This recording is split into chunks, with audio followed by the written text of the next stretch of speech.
बड़की बहनिया नमस्ते। नमस्ते दीदी। और बताओ कैसे हो? हम तो ठीक है। और बताओ तोहरे जने कैसे है? हमारे जने खाल। हाँ पहले तू अपने जने चला गए ना रास्ता से। अरे मैंने कही दीदी नमस्ते।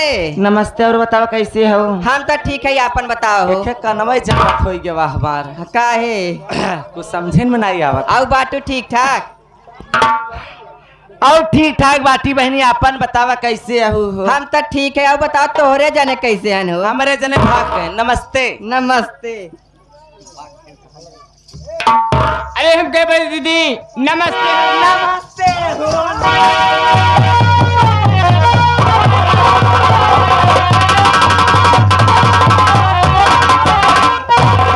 और बतावा कैसे हो बहनी? और सब ठीक बा, पर अपन बता तोहार का हाल बा हो?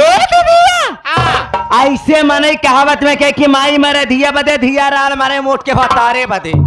आज ऐसे काकर वैसे भी है, जैसे माई वैसा हमारे जने यहाँ बैठा है। अच्छा ये नहीं है।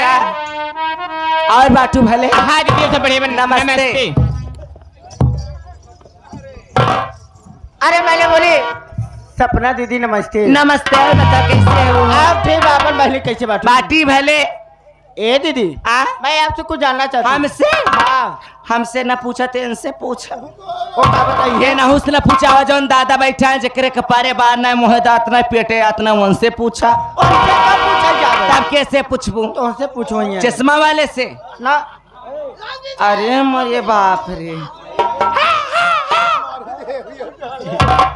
हे दीदी बोला मैं यही जानना चाहती हूँ का? एक कानून वाले ए ऑटो पे लाले हाँ माथों पे दिया सुरह सिंगार करके बिजली कहाँ गिराओगी दीदी? ए दीदिया क्या? आज जाते हैं हम जानते हो बिजली कहाँ पर गिराई? कहाँ पर? आज मैं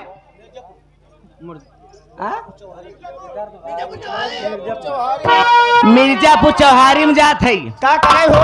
आज वही बारात के बाद फिर बताऊं नाच देखे जात है। यानी लौटाने में और का नाच देखे जाता बहनी ये नहीं पता बा तो है क्या नाच आवत है कहाँ से आवत है? आज वहाँ पे हमारे सवरिया श्याम सर संगीत पार्टी हमारे ग्राम जो हमारा और पुष्ट तिलोरा और जमुहर बाजार से जो आ रहे उन्हीं के नाच देखने में जा रहे हूँ। यानी तू अकेले तैयार भाई हो? हमारे श्री महोदय हमारे सत्यम विश्वकर्मा मास्टर वहाँ पे नाच आ रहे उनके नाच देखने में वहाँ पे चाह रही हूँ। चारों बहनी के लिए चला। चारों महीने चलबू। हाँ। लेकिन कर गई फिराक वाले कि न लिया चल काहे के? ज्यादा झरझरावत ये देश के छिनार है। तो हाँ देखा थी बहुत ठीक ठाक है लेकिन तू अपने जने खाल ना बता।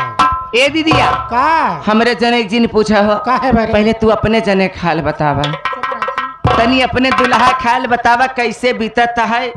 आज 10 साल के बाद भेंट मुलाकात भइल। हाँ। आज इतना दिन पाई है। और का लेकिन कैसे हो?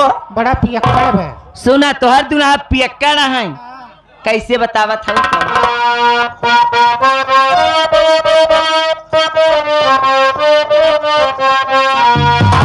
अरे सत्तर वाली